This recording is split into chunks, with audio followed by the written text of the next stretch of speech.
मैं Toronto international airport पे था, टोरंटो पियर्सन इंटरनेशनल एयरपोर्ट पे किसी को ड्रॉप करने गया था। मेरे साथ एक महान भाव थे, वो भी पंजाब से ही थे, किसान परिवार से ही थे। उस टाइम कोई किसान आंदोलन नहीं था, कोई अत्याचार नहीं था, कोई कानून नहीं था, कुछ नहीं था। एयरपोर्ट में जब वो जाते टाइम लाइन में खड़े थे, लाइन बहुत लंबी थी तो बातें करने लग गए। वो मेरे मित्र ही थे, अच्छे, अभी भी हैं वो। तो उन्होंने नरेंद्र मोदी जी को गाली निकाली, अभद्र टिप्पणी की। तो मैंने उनको बोला कि मैंने कभी, मोदी जी तो अभी 2 साल पहले आए हैं, आपको इनसे क्या समस्या है भाई, आपने इतनी अभद्र टिप्पणी क्यों की? तो उन्होंने कहा कि नहीं नहीं नहीं, कोई बात नहीं, कोई बात नहीं, कोई बात नहीं। फिर जब हम वो एयरपोर्ट वाले क्रिया से खत्म होकर के जब हम रास्ते में थे गाड़ी में, तब मैंने उनसे सीरियस नोट पे पूछा, मैंने कहा आप बताओ तो सही, मेरे को पता तो लगे। जो बात उन्होंने बताई वो सुननी चाहिए। उन्होंने कहा कि प्रमोद भाई, ये व्यक्ति जो था, जिस हिसाब से भारत के अंदर अराजकताओं की सरकार चल रही थी, गठबंधनों की सरकार चल रही थी, कभी किसी को तोड़ लिया, कभी किसी को मोड़ लिया, जिस हिसाब की पॉलिटिकल इनस्टेबिलिटी थी उस देश के अंदर, हमें यह था कि जो रेफरेंडम हम 2020 में करवा रहे थे, जिस रेफरेंडम के लिए हमने 2020 रेफरेंडम के लिए पैसे इकट्ठे कर लिए थे, वो रेफरेंडम के टाइम हम खालिस्तान की नींव खोद देते और उसके अंदर पत्थर डाल देते।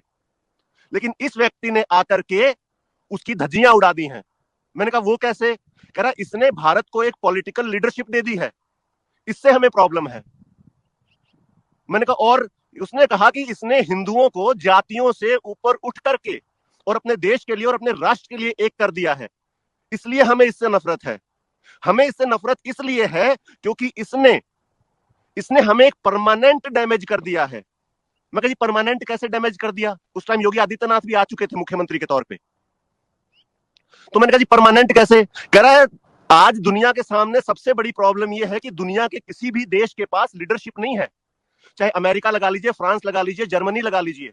कह रहा है इसने ना सिर्फ भारत को 15-20 साल के लिए अपने नेतृत्व में एक लीडरशिप दे दी है, बल्कि इसने second line of leadership, third line of leadership, even fourth line of leadership भी तैयार कर दी है। जैसे कि अमित शाह, योगी आदित्यनाथ के अन्नामलाई जैसे लीडरशिप आ रहे हैं ना भाजपा के अंदर, और ईमानदार लीडर्स हैं। समस्या इस चीज से है, और समस्या सिर्फ इन भाई साहब लोगों को नहीं है जो ये बॉर्डर पे बैठे हुए हैं, शंभू बॉर्डर पे।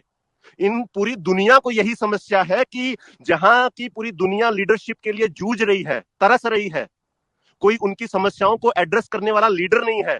और भारत को इतना स्ट्रांग लीडर कैसे मिल गया? समस्या इस चीज से है। तो पर्सनली जो आम ये लोग नफरत कर रहे हैं, वो तो इस वजह से नफरत कर रहे हैं कि हमारे मंसूबों पे पानी फिर गया।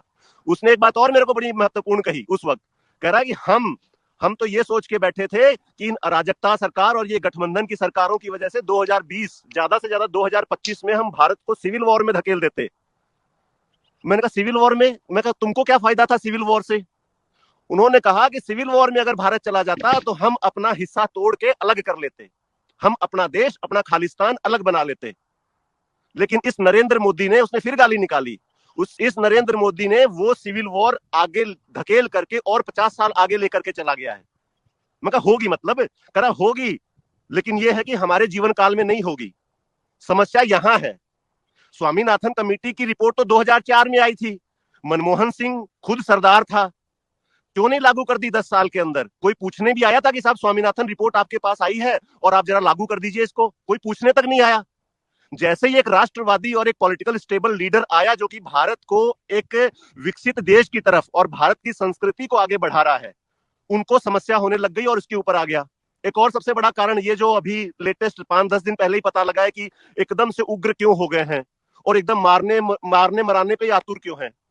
ये जो मंदिर बन रहे हैं ना साहब, ये मंदिर धरती की जमीन पे नहीं बन रहे, धरती पे नहीं बन रहे, ये क्रिश्चियनिटी के, इस्लाम के और इनकी छाती पे बन रहे हैं।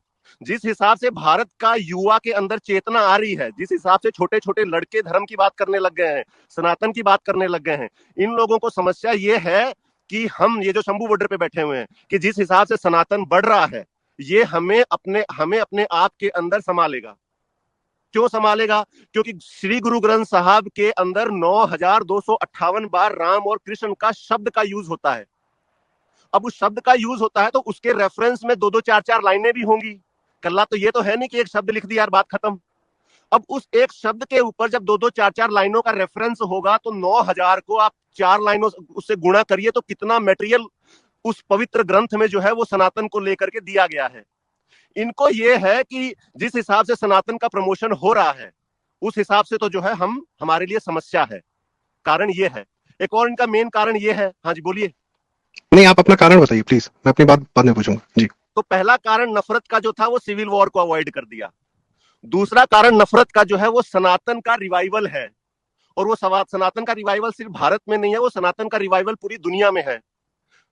और वो पूरी दुनिया में इस हद तक है कि आज रशियन गोरा भी हरे कृष्ण हरे राम कर रहा है। आज कनाडा के अंदर जो गोरा बैठा है, जो अमेरिका के अंदर गोरा बैठा है, जो इंग्लैंड के अंदर गोरा बैठा है, जो बीफ खा करके, जो गाय का मांस खा करके बीमार हुआ पड़ा था, उसको ये पता लग गया है कि योग करने से मेरी बहुत सारी समस्याओं का हल है। उसको ये पता लग गया है कि मेडिटेशन करने से जो हमारी एक बहुत बड़ी जनसंख्या डिप्रेशन के अंदर जा रही है, उसका हल है, उस डिप्रेशन से हम बाहर निकल सकते हैं। जब उनको इन दो समस्याओं का पता लग जाता है तो उस गोरे के अंदर जिज्ञासा होती है। वो गोरा दिहाड़ीदार नहीं है कि सुबह 8 बजे से लेकर रात को 10 बजे तक दिहाड़ी पे ही है। उसका खुद का घर है, वो फ्री रहता है। जैसे हिंदुस्तान में लोगों के पास बहुत फ्री टाइम है, फिर वो हिंदुज्म के बारे में रिसर्च करने लगता है। तब उसको समझ में आता है कि जो मैं अभी तक जीवन जी रहा था उसका तो कोई मूल्य ही नहीं था। जीवन जीने का द असली way of living life is Hinduism. और तभी आप देख सकते हैं कि ये ढोल और ये दूसरे भक्ति के उपकरण लेके जो सड़कों पे हरे राम हरे कृष्ण, ये बैप्स वाले, इस्कॉन वाले, रशिया, नॉर्वे, हर जगह जो घूम रहे हैं, ये उसी का एक कारण है। तो इन लोगों को ऐसा लगता है कि ये सारा कुछ जो रिवाइवल हो रहा है ये नरेंद्र मोदी की वजह से हो रहा है, न कि 80 करोड़ हिंदुओं की वजह से। क्योंकि 80 करोड़ 100 करोड़ हिंदू तो 2014 के पहले भी थे, लेकिन वो कहां पड़े हुए थे, उनको कोई नहीं पूछ रहा था।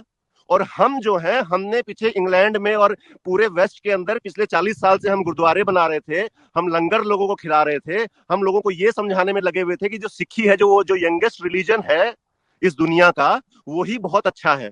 लेकिन उस 40 साल के ऊपर ये 10 साल के अंदर भारी पड़ गया। इन्होंने तो लाखों गोरे जो है हरे राम हरे कृष्ण कर रहे हैं, लेकिन हम तो 10 गोरे भी नहीं इकट्ठे कर पाते। समस्या यहां है।